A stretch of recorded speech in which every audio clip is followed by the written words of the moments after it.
being able to look further into someone's risk factors with these advanced cardiac markers, including all the inflammatory markers. And actually think about it. I tell my patients, look, I'm talking about your heart here. And I show them this I call it cross section of their vessel and where how plaque forms. And I give them all the details because visual is really good. Yes. And then I say, but realize, you know where else you have these vessels? We start counting the organs, your brain, your liver, your kidney. Right. I said, so when we're talking about finding inflammatory markers that may be elevated in you and risk markers like ApoB and Lp(a), we're talking about helping you across the board throughout your whole system where your arteries are. What if aging isn't about slowing down, but leveling up? I'm Dr. Isaac Jones. This is the Longevity Leaders Podcast. Welcome. I'm Dr. Ashley Beckman here with Longevity Leaders Podcast, and I have Dr. Blane Mire. We're so happy to have you here today. Well, thank you for having me, Ashley. So you have a unique perspective that I think is very helpful within our community. So tell us a little bit about your background as an MD and your training and how you got into the functional side of this. Yeah, so I've been a conventional internal medicine guy for 27 years, right? So I was a small town doctor. I still am, but it was rounds in the morning, work all day, rounds in the evening, taking care of patients. And so, that was wonderful to do. That training was very intense that I went through. And as time went on, what I was trying to find was the ability to spend as much time with my patients as I could, right? And creating opportunities to discuss lifestyle and discuss the ability for patients to take care of themselves.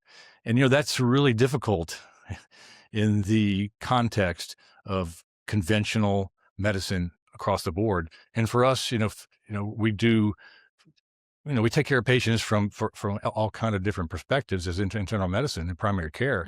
Yet you have 10 to 15 minutes with the patients. Right.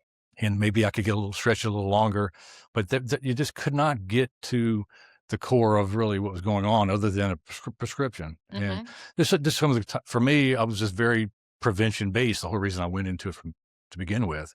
And I just found, doing colonoscopies and stress tests and doing whatever labs I could get away with in the limitations of medicine were just not really, taking care of business for me and my patients. Not that that they were doing okay. Right. But was I really making them healthier? Right. Right. I was keeping them from being sick sick on paper. Yes. And so that really in 2018, I'd been doing it for about 20 years. I'd made it a big decision to leave the hospital. I needed to find a space. And my wife, Jennifer, who's a nurse practitioner with me and usually here with us, was very supportive of that. And what that led to is me developing a path for me to re-educate myself. And I found myself in a program through the A4M, the American Academy of Anti-Aging. I spent the next few years, even through part of the pandemic, just reteaching myself medicine in a way that I could relate to patients in a much deeper level. That we use the term root cause, right? That's what functional medicine is, and that's what this is all about. But being able to integrate my years of scientific rigor that comes from internal medicine and apply a layer of functional medicine to that was really exciting for me. And I mean, I just realized how much I'd missed from the time I started doing that. And I have a personal story because I was struggling in 2018, in my early 50s. I don't want to date myself, but in my early 50s. And I was, my kids were almost grown, yet they were still a couple of them at home still. And they were like, "Dad, what's going on? You work out all the time. What's going on with your gut?" And I was like, "What are you talking about?" Right.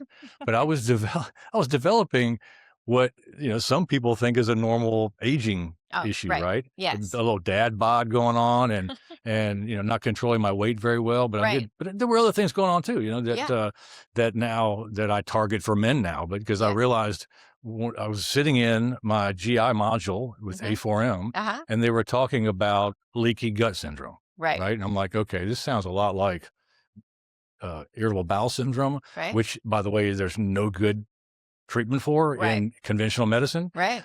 This is something I've had my entire life. I'm like, Ah. this is me Mm. from the age of 10. Right? Yep. And so like, I need to know more about this. And they were offering a test that day at the module. So I sprinted down the hall and was first in line. And what test was it? This was the food sensitivity test. Yep.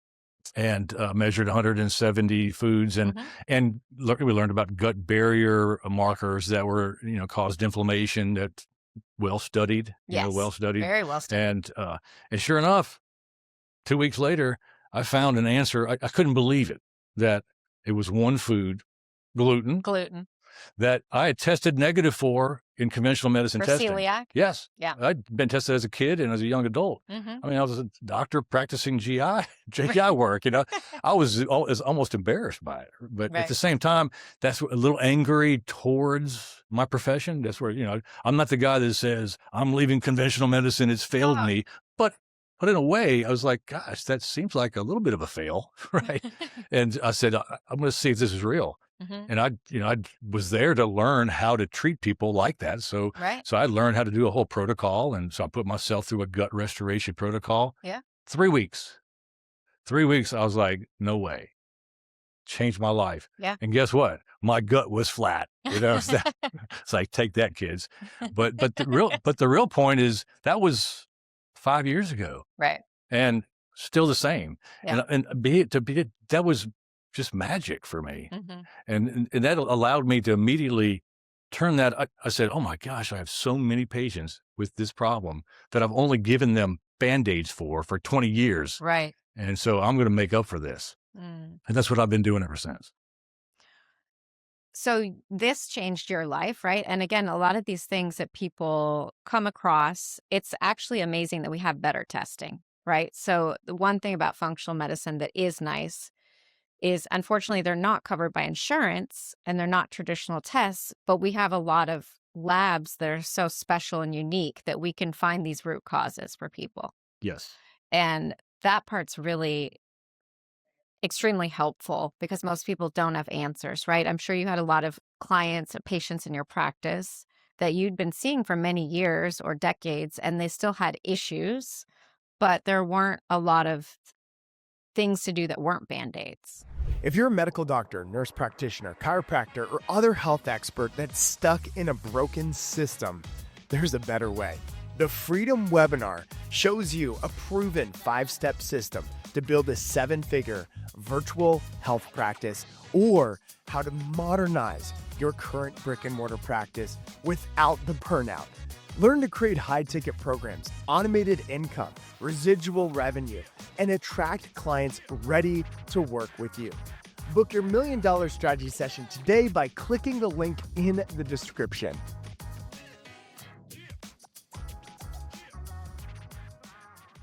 That's right. And that obviously the irritable bowel syndrome right. and gut issues is a great example, right? Yeah. All these, there's a whole lot of idiopathic syndromes in medicine. Right. Autoimmune. Right. And we use the term idiopathic because we have not fully discovered the reason.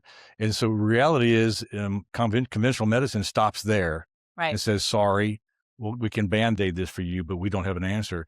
And quite frankly, what I found is where root cause functional medicine starts is they say from there, well, then you know what? We need to dig a little deeper. Right. Keep digging. So let's go dig. And usually we can find some associations that are, because these syndromes I was taught in med, most syndromes were non-inflammatory. That was the whole reason they were syndromes, right? That take fibromyalgia or, and these syndromes like this, but the reality, we know all of them have inflammation associated with them. And so you start digging a little deeper. Yeah. You find inflammatory pathways. You find triggers of inflammation, and you start there and start fixing that terrain they talk about, right? The terrain of the gut or the terrain of the inflammatory pathways. That's just amazing. And to your point about not getting paid for, that's a tough one. It is. And especially coming from conventional medicine, right? Because my patients are used to, does my insurance cover it? And I'm sure a lot of the audience still relies on their insurance to pay for a lot of their medicines. Not everybody has the the wherewithal and the ability to do that, pay cash. But I do a lot of cash pay now, though I still have a mixed integrative internal medicine, longevity medicine, and a lot of what I still do is some insurance based. And I've found ways to get things paid for by insurance too, which is really nice. But I'll also say, but you need, the gut test. I was telling you, I just tell them, you need to do this test. Please do this for you. I can't promise them with 100% surety there's an answer, but it's usually part of the answer for the chronic issue.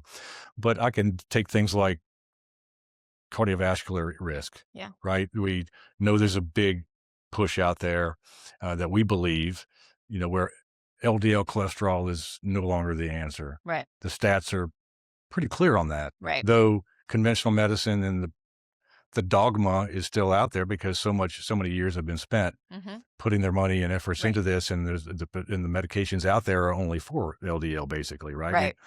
But we know that the stats, I tell my patients every day, 50% of people that have heart attacks have a normal cholesterol. So that's telling us that the answer isn't just in the LDL. That maybe there's something to it, but if you break down your individual risk, when they talk about 25% risk reduction, but if you break it down to individual risk, most people's baseline risk is less than 10%. So what are they getting? They're getting at most a 2% risk reduction by lowering their LDL to 70. And then what are they doing with low cholesterol? They're not making their hormones or their vitamin D or their cell membranes, and all these, what we know now in root cause medicine, are so incredibly important. And I know you do this because you're wonderful at talking about cell membranes and detox. I just know that I try to avoid these medicines when I can. Well, yeah, and just their impact on the mitochondria, right? That's Absolutely. a big one for the energy and fatigue. And you did a great social post on some of the other markers, like the LP(a), right? Like getting actually a really comprehensive, helpful cardiovascular panel. Absolutely. And I tell my patients I can get those panels paid for by insurance too, for the ones that see me as insurance patients, and I can get good cash prices for them as well. Yeah. I use Cleveland Heart Lab. I think they're incredible. And I do, of course, everyone needs an LP(a) at least one time. Right. And I have a story on that from me too, because my father had a 3-vessel bypass when he was 43 years old. Oh, wow. And I was 12. Right. And so I thought he was old. Yeah. Now I'm in my late 50s. I'm like, whoa, he was a young guy. Right. So I knew something was wrong, but I can't treat him now. I can't test him and treat him because he's no longer with us.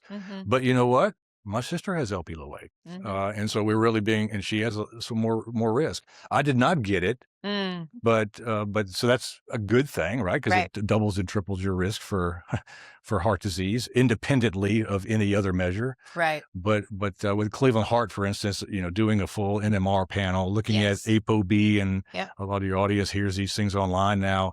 These tests, these are much more predictable. For heart disease. And so everyone should be getting these. Yep. I got them. And I've got that. And I got that, sadly, but yes. Well, it's not, it's not. And that's the thing. We have tools, which is what's great. And that's the thing is people get so stuck on those conventional tests that they get. And even talking to them, they assume that their doctor, who's an amazing doctor, amazing specialist, but when they're not running those extra panels, it's still hard to convince some people that there are other and better tests to add in to give them a more comprehensive picture. Yes. Right? Yes. And that the medication is not the solution, especially when you have these other things going on too. Absolutely. That the lifestyle is huge as well for the things that we can shift. But we're always coming up against, right, a lot of flack against it because there's so much information and it's been passed down and it's given from their MD who they very much respect, of course. And so challenging them with some new information isn't always well received, right? I agree with all that. But I would say your position as an MD, I think, gives you an extra authority, and especially just that you keep furthering your knowledge to stay on top of cutting edge information. You're not working off things that are, 10 years old, which a lot of the times they say what we're kind of working with and what doctors or research shows is about 10 years behind, right? There's no doubt. I think that's the average, right? It Right. may even be longer than that. So I understand the need for rigorous studies and Right. more studies to prove those studies and more studies to prove those Right. studies. I understand that. That's really important. And never would minimize the Right. importance of that. But there's plenty of data Yeah. out that being able to look further into someone's risk factors Mhm. with these advanced cardiac markers, including all the inflammatory markers. For sure. And actually think about it, you know, I tell my patients, look, I'm talking about your heart here. And I Right. show them this I call it cross section of their vessel and how plaque forms. And I give them all the details because visual is really good. Yes. And then I say, but realize I'm not just talking about your heart. Do you know where else you have these vessels? You know, we start counting the organs, your brain, your liver, your kidney. Right. I said, so when we're talking about finding inflammatory markers that may be elevated in you and risk markers like ApoB and LP-A, we're talking about helping you across the board throughout your whole system where your arteries are. And I think we're going to continue to see improvements in cognitive decline and renal disease and liver disease with us addressing those things. It's a systems biology approach, right? And in conventional medicine, that's a whole nother talk, but conventional medicine has been siloed into such specialties that, you know, just for instance, when I would round in the hospital and I would be waiting on my kidney specialist and be waiting on my cardiologist and waiting on my surgeon to be taking care of patients when I knew I could do all these things probably much faster, but there was always disconnect. Right. Everything's sort of separate and our bodies don't work that way. No, not at all. So tell us a little bit about the process that you've gone through while maintaining your brick and mortar, but then adding in virtual components to your practice. Yeah, so that's been the biggest challenge for me, being sort of a hardcore conventional brick and mortar guy. I still have my practice. I love my practice and I love my team I have for that. When I came into HEA, when I came into the program to try to learn how to do virtual, to learn how to do, I thought that's what I needed to do, just jump straight into a virtual sort of thing. And I know that some people do that. They're like so ready to be done with their brick and mortar. They do that. That wasn't me. Right. I had to figure out where I was and get people to meet me where I was. Yeah, right. Of course. And what really came about is as I was developing a sort of a signature approach, how I wanted to approach longevity medicine, because everybody talks about longevity medicine, but how I wanted to approach that, who I wanted to focus on. Because I do a lot of hormone health. I do, you know, these are all the things I've developed over time. The gut health, we talked about cardiovascular health. There's 6 or 7 main sort of tenets there.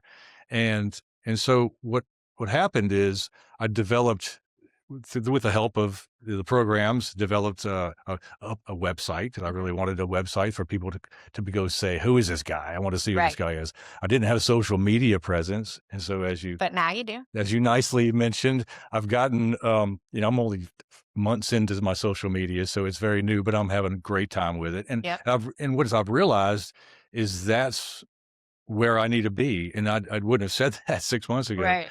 But I wouldn't use the term thought leader then either, but I really like the idea of being able to take what I've learned in both conventional and in the root cause functional side and longevity-based medicine side and put that together and and try to help make sense of it for everybody.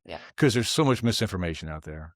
And that's been really fun. But what happened, and the reason I'm mentioning that, because by having my website and by starting to put educational stuff out there, not selling anything, I'm trying to brand who I want to be in my second career here. Yes. And I started getting, and I'm working on this big virtual signature plan that's going to have funnels and all this, and thinking it's never going to be ready. I started getting my local crowd saying, hey, what are you doing? I really like what you're saying. I'm like, well, who knew, you know? So I live in a very small community and I thought I had to reach out beyond it.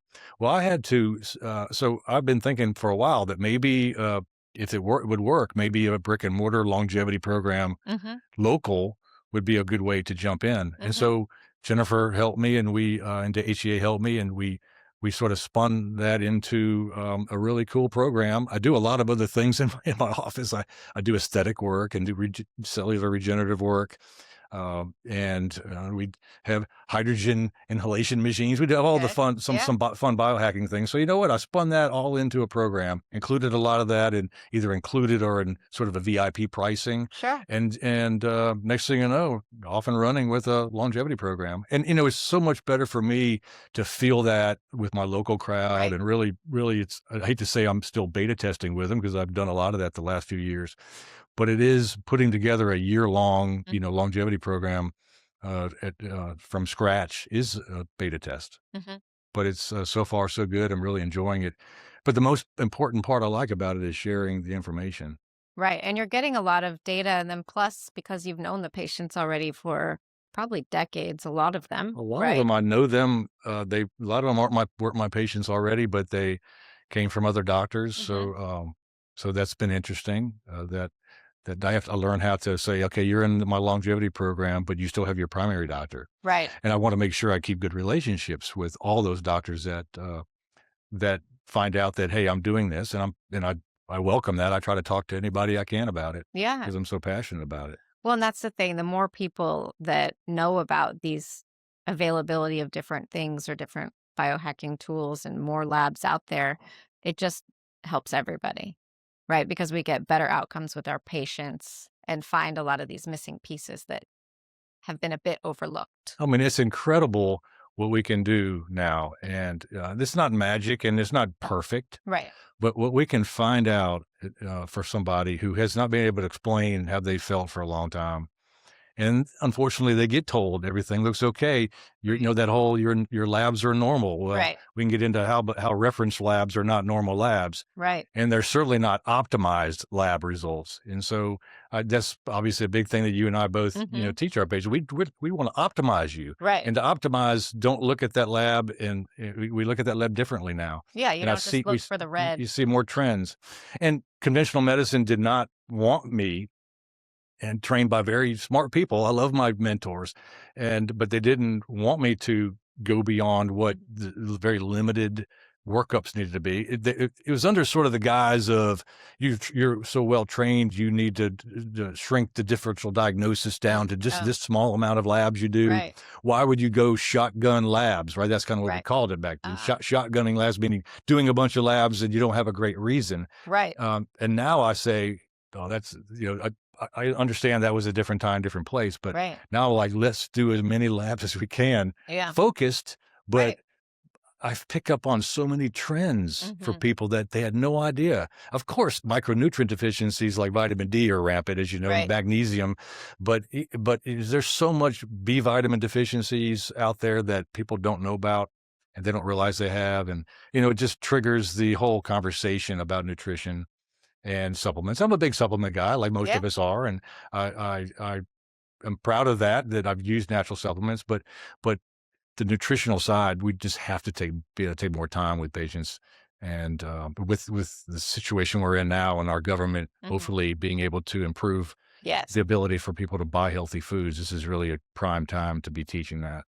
Well, and that's a big thing, right? People just assume that whatever's out there is safe or not harmful. They don't really put the connection together that this could be the cause of my gut issues, because everybody eats bread, right? It's been fine forever.